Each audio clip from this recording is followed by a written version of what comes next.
So it's pretty obvious why someone's not going to do this. It's going to be fear. It's going to be fear. It's going to be they're afraid that it's not going to work, or they're afraid they're going to waste money, or afraid that they're just not good enough to do it. It's definitely going to be the reason if someone wants to, but they're not actually going to do it. You can spend years doing it. You can spend years researching before you actually launch. You can spend years setting up. You can spend years like renovating a house. I know people who've spent years renovating a house. You can spend years and years setting up before you actually launch and take sales. You should be spending those years iterating. You should be spending a long time on fixing the business once it's already working and you know it's working. You shouldn't be spending a long time setting it up.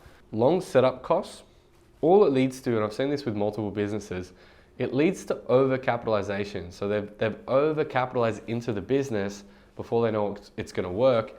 And it's like playing the poker machines where you've lost $1,000 and your goal is now to get the $1,000 back. Which I've never done, but I've seen friends do that. They've lost it and now they're trying to win it back by spending more. So if you're going to spend a long time setting up and a lot of money setting up, then you get overcommitted to an idea which may or may not work. You don't know yet because you haven't actually started taking sales. So the way to reduce that fear is to take sales in advance. To know pretty confidently that it's going to work, and then you don't have to really approach it with fear at all. You don't have to go into it thinking, wow, we're going to spend a lot of money and this may or may not work.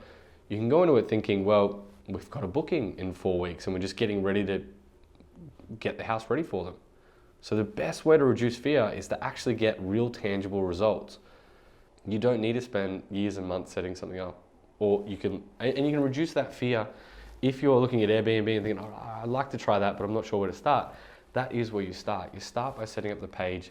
Start by just playing around with it and make the price on the high side to reduce your fear and get it to the point where you're comfortable with it, where you think you're proud of it, and then you're going to have a much lower worry when you're setting up the house because you know that someone's going to be moving in, you know roughly how much you're going to be making, so you don't have to approach it with just blind faith, with a blind vision that's going to work. You're approaching it by thinking, okay, well, we've got a booking in a month or 2 months and now we just have to go off and figure out how to make it run.